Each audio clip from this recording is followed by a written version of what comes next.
Hey everyone! Welcome back to DT Practice. Today we're diving deep into one of the most challenging sections of the DT exam, the listen and type task. If you've been struggling with this particular section, or if you're just starting your DT preparation journey, this video is absolutely perfect for you. So, what exactly is the listen and type task? Well, let me break this down for you in detail. This is a task where you'll have exactly 1 minute. And I really want to emphasize this. Just 60 seconds total to listen to a sentence and type it out as accurately and completely as possible. Now, you might be thinking, 1 minute? That sounds like plenty of time. But trust me, when you're in the actual test environment with your adrenaline pumping, that minute can feel like it's flying by. Here's how the task actually works in practice. The audio will automatically play once the task begins. After that first automatic play, you get 2 additional manual plays that you can control yourself. So in total, you're getting 3 chances to hear that sentence. The frequency of these tasks is quite significant too. You'll encounter anywhere from 6 to 9 of these sentences during your entire test session, so it's definitely not something you can afford to ignore in your preparation. Now, let me talk about what the test is really looking for. The task requirements are actually quite specific and demanding. You need to type the sentence into the answer box with maximum accuracy and completeness. But it's not just about getting the words right, and this is where many test takers make crucial mistakes. You also need to pay careful attention to spelling every single word correctly, using proper punctuation marks, making sure your capitalization is spot on, and handling contractions appropriately. These might seem like small details, but they can make or break your score. Before we jump into the strategies, I want to give you a really important piece of advice that can immediately improve your performance.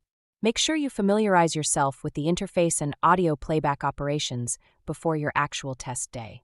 Practice using the manual replay buttons, understand how the typing box works, and get comfortable with the overall layout.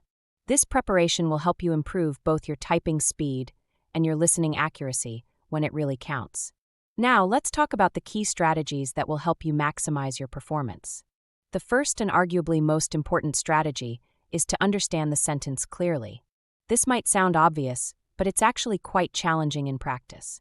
You'll often encounter unfamiliar pronunciations or different accents that can throw you off completely. The foundation of success here is continuously expanding your vocabulary because vocabulary knowledge is absolutely critical for achieving a high score. Let me give you a concrete example to illustrate this point. Consider this sentence. This sentence is linguistically correct, but that is not how we say it. Now, even if you can recognize the word linguistically, when you hear it, spelling it correctly under time pressure is a completely different challenge. This is exactly the kind of word that can impact your performance significantly if you're not prepared for it. The second major strategy involves mastering pronunciation variations, and this is where things get really interesting from a linguistic perspective. Sometimes the pronunciation you hear will be quite different from what you might expect based on how the word looks when written.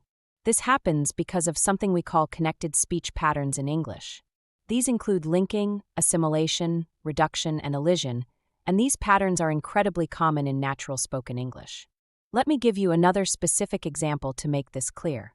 Take the sentence, "The arrow flew straight toward the target." In natural speech, the final T sound in straight and the D sound in toward are often not fully pronounced or may be dropped entirely. If you're not familiar with these connected speech patterns, this can make the sentence much harder to recognize and transcribe accurately.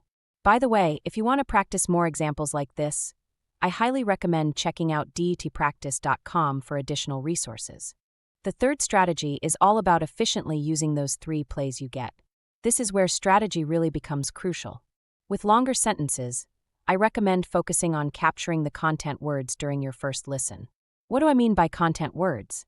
These are your nouns, verbs, and adjectives, basically the words that carry the main meaning of the sentence.